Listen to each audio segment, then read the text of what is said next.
Three, two, one. Whew. Oh my gosh. What is up? What is up? Well, Yeah. This has been a long time coming. A long time coming. Wow, we've been talking about it. We have been talking about it for quite some time. But I like it. I like that we're actually doing it now. Yeah. Where are we, Nick? We are in South Lake Tahoe, California. Yeah.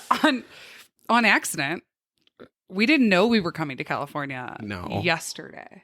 Yeah, we thought we were going up to like the Pacific Northwest, but we both learned something really interesting about weather patterns is Hey guys, travel tip number 1 from the Saucy Sibz. You heard it here first. I hope you have your notebooks out. You ready? Tell us. It gets colder the further north you go, and the later it gets in the year. So the closer you are to Canada, the colder it is, and the closer you are to Christmas. If I were to plot this on a graph, okay? Yeah. The closer you are to Christmas on the y-axis, and the closer you are to Canada on the x-axis, it is colder. I think it gets colder. Nuts. Honestly, who knew? Fucking knew. You know, and everyone kept on telling us that, guys, I think it's kind of cold up there. And we're like, no, it's fine. I have a 0-degree sleeping bag. Sorry, Grandpa. No, Grandpa tried to intervene and Mom intercepted. She said they're doing it. Their hearts are set. They're going to Pacific Northwest. And Grandpa said it's too cold. You can't camp in a tent. I brought sandals.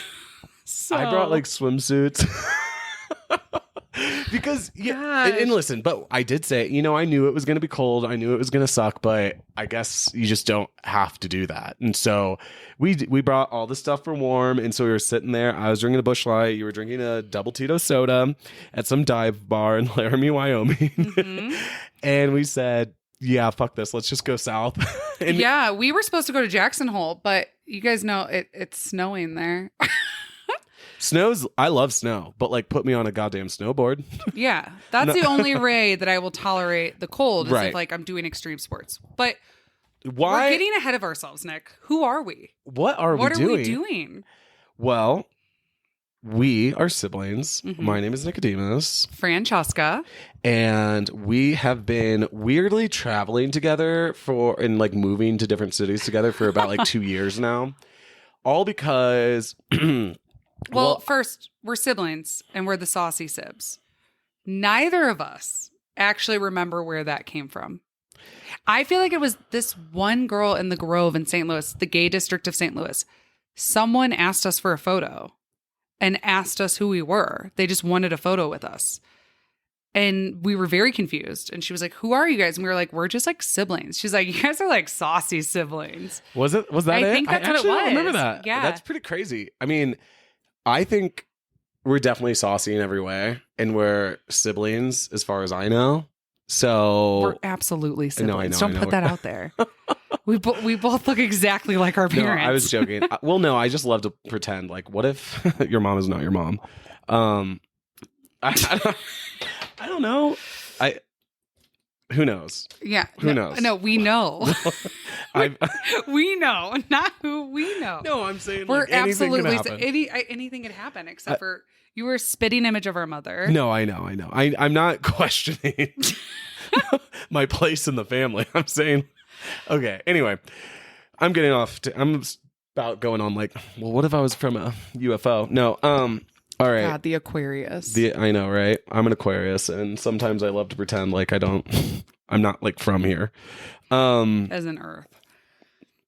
But anyway, we are siblings. We are saucy in every way. Lots of ridiculous antics. We have been somehow moving and traveling together for 2 years.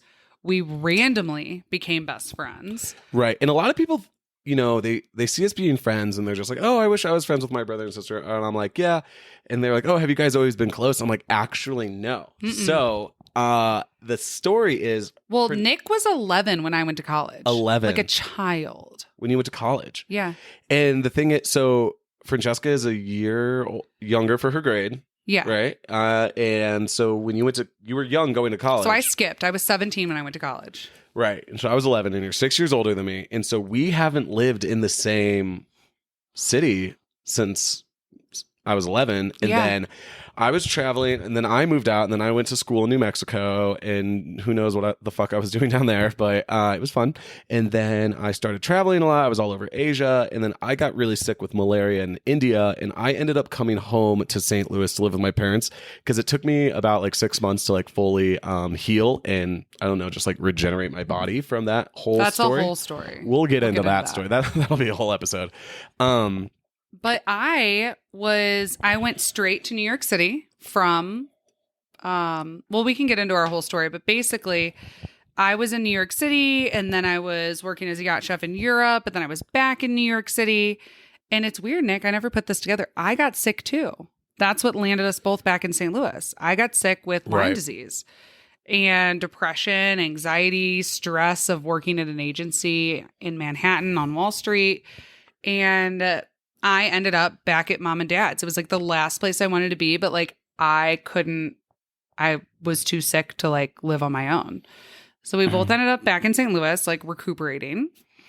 And then we had like a summer once we were both better. Right. We were hanging out in St. Louis as adults, which we had never really done before. We'd always like stayed in contact and stuff like that, but we'd never done that. And we were going out into the gay district of the Grove in St. Louis, which was such a blast. And so we started becoming really close and being such good friends. And then I was like, Nick, you're like really cool. I was like, are we best friends? I was like, were you expecting me not to be cool? Like, Jesus Christ. That's my little brother. I still do that. I know it doesn't bother me, but like sometimes it's just like, oh, that's my little brother. He like has friends. I know. And I've had men be like, do you always introduce him as your little brother? Because he looks I look older than you. you. Yeah, he has like a beard. He's manly. Honestly, your energy is older. I mean, I'm a better driver. Obviously, but that's like another thing. But no, he's kind of an old soul, and I've never been accused of being an old soul. No. No, like I wouldn't. Yeah.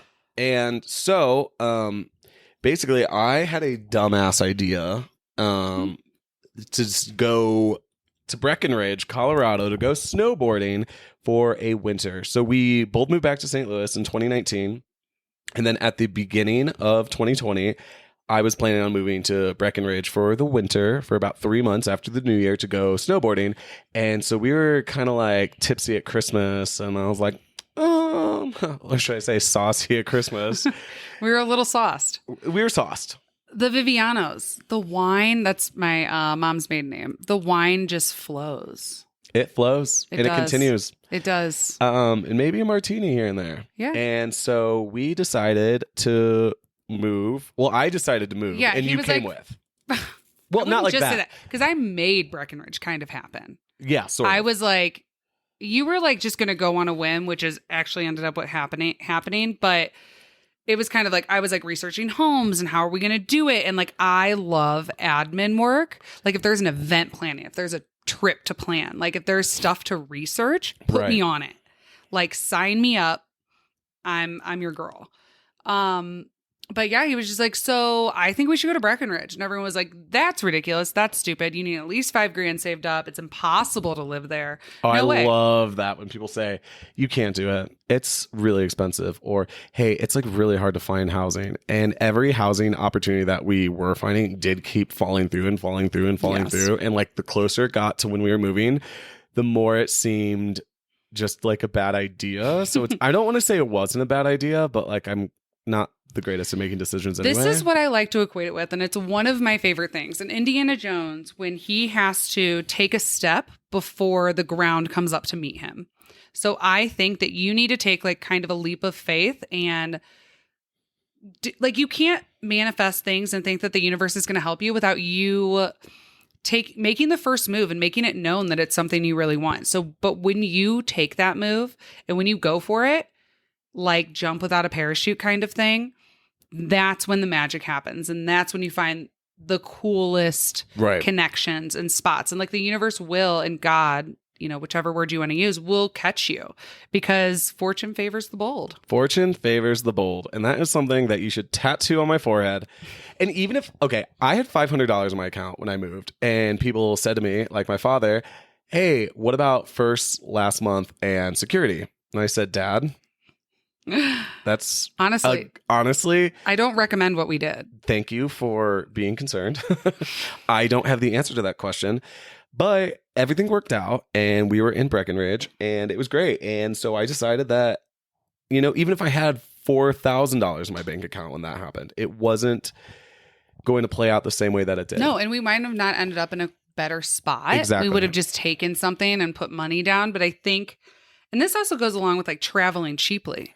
Sometimes when you have less money, better opportunities come. Exactly. Mm-hmm. Not to say that, no, we love money. Like, trust me, if I had 10 extra grand right now, I'd feel a little bit more comfortable with some of the decisions that we're doing. But at the same time, I'm not going to sit here and not do what I want to do just because I might not have enough money in a couple months. Yeah. We'll figure it out. Can we also like segue into the fact that, is this a good time to mention that we don't have trust funds? Let's just leave it at that. We don't have trust funds. We don't have trust funds and our family does not give us money. Our parents don't give us money. So I know if people are just like, oh, whatever. I think that just a lot of people think that that's how we live our lives and what we're doing. And no, honestly, it's wildly irresponsible. Yeah. And sometimes we found ourselves in some really bad predicaments. We've cried in a car together before, wondering, what are we doing? Yeah. How, like where our next meal is going to come from and what we're doing. But then somehow that's always led us to the next best thing and the next better job and idea. And I think it's taking risks is like a muscle.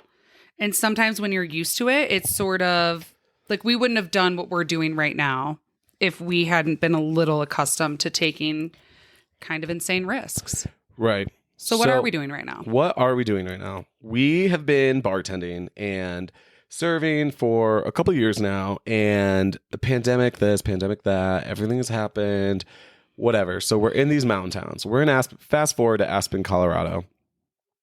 And, we had these really nice, awesome bartending jobs, making a lot of money, and in a really cool town with a great living situation. Mm-hmm. And the thing is I just said, Francesca and I kind of had a come to Jesus moment, and I was like, do you want to do this? No, because I think that the service industry really opens you up to having time off and to setting your own hours and to making a lot of money without a ton of responsibility. You don't really have to take your work home with you. And I think it's wonderful for that. I needed that after corporate. Nick needed that after writing his book and corporate with him. We wanted to think bigger, and continuing to just work to pay our rent and party and maybe go on a couple vacations a year isn't the only things we wanted. I wanted to be full-time traveling. And as much as the bartending scene and the serving scene has just been so absolutely wonderful to me and has, given me the opportunity to snowboard and do all these things and actually go on a lot of trips because the service industry is so flexible, I just didn't want to do it anymore. And that is why we looked at each other and I was like, I don't want to do this anymore. Why don't we quit our really fun, awesome jobs and go live out of a Chevy Equinox and go travel around the country to the Pacific Northwest where we didn't know got cold. Yeah, and super cold. Yeah, so we are traveling around the country right now, living out of a Chevy Equinox, just me and Francesca and our dog Zaza. Well, it's your dog, not mine. And he only claims her like a little bit. I claim her in photographs. Yeah. Dogs are really photogenic. He was like, wow, she's really comfortable at mom and dad's. Like, I would say we could leave her, but she's great for content. And I was like, wow. I mean, she's coming either way because... No, I don't care that we she's can talk. here. Actually, I can tell like a Zaza story. Like maybe... and she's the best travel dog. So if I had a dog that couldn't travel well, I'd be like, all right, whoops. I don't know if Francesca, the car was unlocked. Someone took it. I'm kidding. I would never. No, I know. I would never. Za would shank you. No, Za would shank me. But anyway, so that's exactly what we're doing.